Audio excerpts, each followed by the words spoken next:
51కి 100% value ఉంటుంది.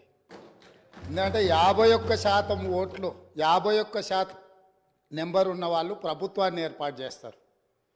49% ఉన్నవాళ్ళు ప్రతిపక్షంగా కూర్చొని ప్రభుత్వం తీసుకునే పరిపాలనలో నిర్ణయాలను శాసనాలను సహేతుకంగా విశ్లేషించి సలహాలు సూచనలు ఇస్తారు.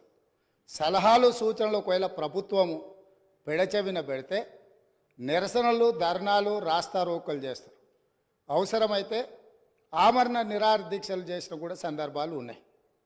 ఆ స్పిరిట్ను తీసుకోవాలి తప్ప వాళ్ళు 64 ఉన్నారు, మేము 39 మంది ఉన్నాం, మేము అచ్చోసిన ఆంబోతుల్లాకున్నాం, మేము పోడియంలోకి వచ్చి కుస్తీలు కొట్లాడతాం, ఈ రకమైన భాష వారి గౌరవానికి కానీ ఈ సభను నడిపించుకోవడానికి కానీ సహకరించదు.